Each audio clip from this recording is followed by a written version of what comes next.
जी अस्सलाम वालेकुम भराओ, की हाल चाल ने? ठीक हो? सेहत भी ठीक है सब दी। आ एक रिसीवर आया जी अली 3510 F1 F2 वाला छोटा बोर्ड जी, X680 मॉडल जी। तो ਇਹਦਾ ਮਸਲਾ ਹੈ ਕਿ ਲੈਵਲ ਨਹੀਂ ਆ ਰਿਹਾ ਇਹਦਾ ਸਿਗਨਲ ਆਈਸੀ ਦਾ।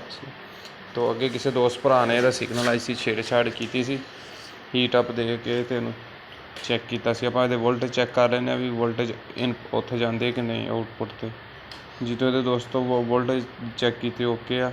ਇਹਦਾ ਹਿੱਸਾ ਜਿਹੜਾ ਨਾ ਇਹ ਕਿਸੇ ਨੇ ਪਹਿਲਾਂ ਹੀ ਆਈਸੀ ਨੂੰ ਹੀਟ ਅਪ ਦੇ ਕੇ ਤੇ ਚੈੱਕ। ਸਭ ਤੋਂ ਪਹਿਲਾਂ ਆਪਾਂ ਇਹਨੂੰ ਵੀਰੇ ਨੂੰ ਵਾਸ਼ ਕਰਾਂਗੇ ਤਾਂ ਕਿ ਸਿਗਨਲ ਅੱਛੇ ਤੱਕ। ਤੋ ਵਾਸ਼ ਕਰ ਲਿਆ ਜਨਾਬ ਇਹਨੂੰ। ਤੋ ਹੁਣ ਆਪਾਂ ਇਹਨੂੰ ਹੀਟ ਦੇਣੀ। ਹੀਟ ਬਾਈ ਇਹਨੂੰ ਤਰੀਕੇ ਅੱਛੇ ਨਾਲ ਹੀਟ ਦੇਣੀ ਚਾਹੀਦੀ ਤਾਂ ਕਿ ਜਿਹੜਾ ਨਾ ਆਈਸੀ ਥੱਲੋਂ ਲੂਜ਼ਿੰਗ ਹੋ ਜਾਂਦੀ ਹੈ ਉਹ ਲੂਜ਼ਿੰਗ ਜਿਹੜੀ ਨਿਕਲ ਜੇ। ਪੇਸਟ ਲਾ ਕੇ ਇਹਨੂੰ ਹੀਟ ਦੇਣੀ, ਥੋੜ੍ਹੀ ਜਿਹੀ ਪੇਸਟ ਲਗਾ ਲੈਣੀ ਹੈ। ਤੋ ਇਸ ਪੇਸਟ ਲਗਾ ਕੇ ਤੇ ਇਹਨੂੰ ਬਾਈ ਹੀਟ ਦੇਣੀ। ਹੀਟ ਇਹਨੂੰ 300 ਸੈਲਸੀਅਸ 'ਤੇ ਦੇਣੀ ਅਤੇ ਪੂਰਾ 1 ਮਿੰਟ ਹੀਟ ਦੇਣੀ। ਹੀਟ ਦੇ ਕੇ ਅਤੇ ਫਿਰ ਇਹਨੂੰ ਚੈੱਕ ਕਰਨਾ ਵੀ ਆਇਆ ਤਾਂ ਸਿਗਨਲ ਆਏ ਕਿ ਨਹੀਂ। ਅਗਰ ਸਿਗਨਲ ਆ ਜਾਂਦੇ ਹੀਟ ਦੇ ਕੇ ਤਾਂ ਚੱਲ ਜਾਂਦਾ, ਬਿਹਤਰੀਨ ਚੱਲ ਜਾਂਦਾ। ਅੱਗੋਂ ਆਈਸੀ ਨਹੀਂ ਹੀਟ ਹੁੰਦਾ ਅਤੇ ਆਪਾਂ ਠੀਕ ਇਹਨੂੰ ਰਹਿਣ ਦਿਆਂਗੇ, ਨਹੀਂ ਤਾਂ ਫਿਰ ਇਹਦਾ ਸਿਗਨਲ ਆਈਸੀ ਨਵਾਂ ਲਾ ਦਿਆਂਗੇ। ਇਹਦਾ ਸਿਗਨਲ ਆਈਸੀ ਨਵਾਂ ਮਿਲ ਜਾਂਦਾ, ਉਹ ਲਾ ਕੇ ਅਤੇ ਫਿਰ ਇਹਨੂੰ ਦੁਬਾਰਾ ਦੇ ਦਿਆਂਗੇ। ਤੋ ਸਭ ਤੋਂ ਪਹਿਲਾਂ ਆਪਾਂ ਇਹਨੂੰ ਚੰਗੀ ਤਰ੍ਹਾਂ ਹੀਟ ਦਿੰਦੇ ਹਾਂ ਜਨਾਬ। ਹੀਟ ਅੱਛੀ ਤਰ੍ਹਾਂ ਦੇ ਕੇ ਇਹਨੂੰ ਚੈੱਕ ਕਰਨਾ, ਕਮ ਸੇ ਕਮ ਵੀ 1 ਮਿੰਟ ਤੱਕ ਹੀਟ ਦੇਣੀ ਅਤੇ ਆਈਸੀ ਨੂੰ ਹਲਕਾ ਜਿਹਾ ਉੱਤੋਂ ਦਬਾ ਦੇਣਾ ਹੀਟ ਦੇਣ ਤੋਂ ਬਾਅਦ, ठीक है, ताकि जरा थल्ले ना प्रेस हो जाए अच्छे से। बास टाइम आईसी पट के लाइए तो सिग्नल लाल बत्ती के लेवल पे चले जाते रिसीवर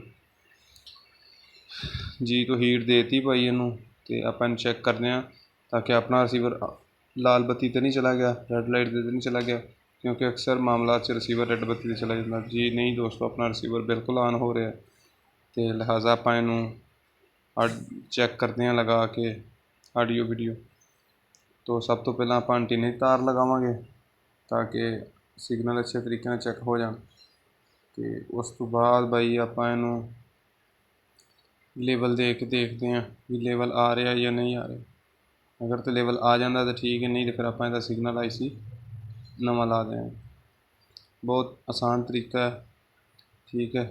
तो इनू मैं ना सिग्नल सर्च ते ला चेक करता जी। तो दोस्तों इसका लेवल तो आ गया, मैं ट्यूनिंग तो लाता। थोड़ी देर बाद तो फिर ये चेक कराने ट्यूनिंग करके, ठीक है। ट्यूनिंग हो रही है तो आप टीवी ते लैके चलने, टीवी ते जाके चेक करते हैं। देखो भाई ये लेवल आ गया जे, इसका लेवल बिल्कुल बेहतरीन जे। आप अगों ट्यूनिंग करके देखते हैं। 2 मिनट ठहर जाने, ये ट्यूनिंग जी थोड़ी लेट आती इस चैनल NS95 के। थोड़ी देर मैं वीडियो स्किप कर देना ताकि जो चैनल आएंगे उदों तुहानूं मैं चेक करा देंगा भी आया तो सिग्नल आए ने कि नहीं आए, ठीक है। तो दोस्तों वीडियो चंगी लग्या करे तो सबसक्राइब करा करो, चैनल लाइक करा करो। तो जी तो दोस्तों हाँ, इसके चैनल स्टोर हो गए हैं, चैनल अच्छे से आ रहे हैं। तो अब इसका ना लेवल अच्छे से आ रहा है। बस टाइम सिग्नल की पिन मिस हो जाती है गर्म होने के बावजूद। ये तो दोस्तों ये रिसीवर है वही, ठीक है सर।